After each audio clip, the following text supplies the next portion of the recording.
who's actually going to get the most out of a 15-inch, 2000-watt RMS subwoofer, and who would be better off putting their money toward a more modest bass solution. If you're on the fence about splurging on a high-power unit, you're probably weighing a few things: the size of your vehicle, the type of music you listen to, whether you plan to run the sub at full blast or just use it for a solid low-end punch, and of course the price tag versus the everyday benefit. Link is in the description if you want to check the product details on Amazon.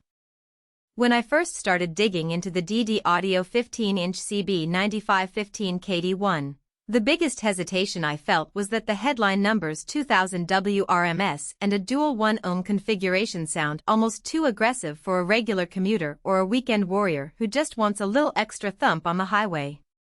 The sub's claim of 9500 series carbon fiber construction adds a layer of intrigue, but the real question is whether that translates into something you'll notice when you're stuck in traffic or cruising down the open road.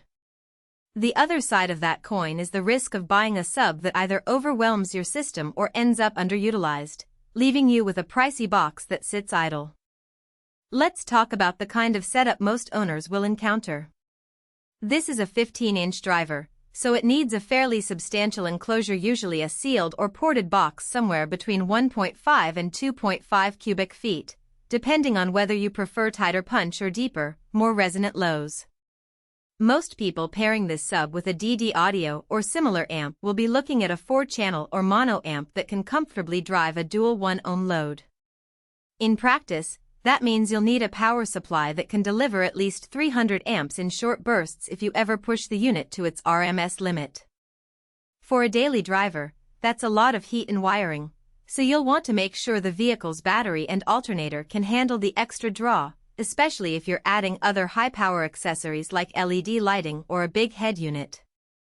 If you're the kind of driver who loves that deep, chest-rattling bass on a bass-heavy track, think EDM drops, hip-hop sub-bass, or modern rock, this sub can absolutely deliver.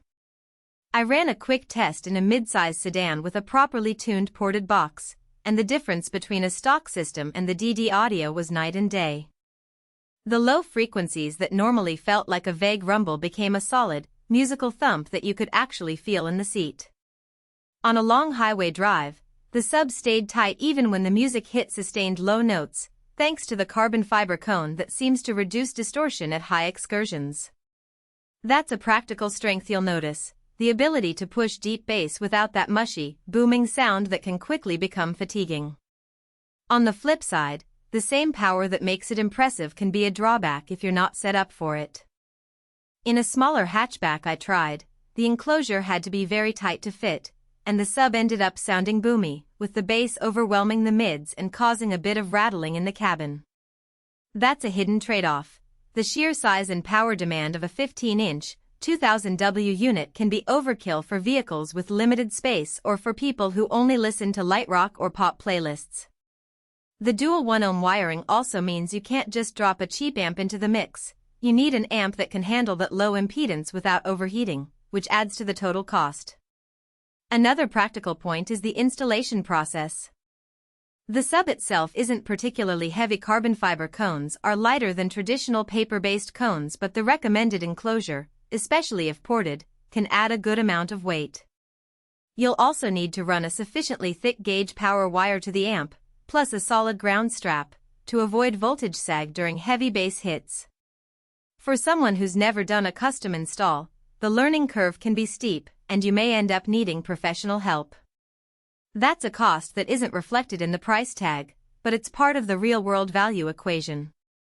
So, who should buy the DD Audio CB9515KD1? If you have a vehicle that can accommodate a sizable sub-box, think trucks, SUVs, or larger sedans, and you already own a capable amp, or you're willing to invest in one, this is a solid choice.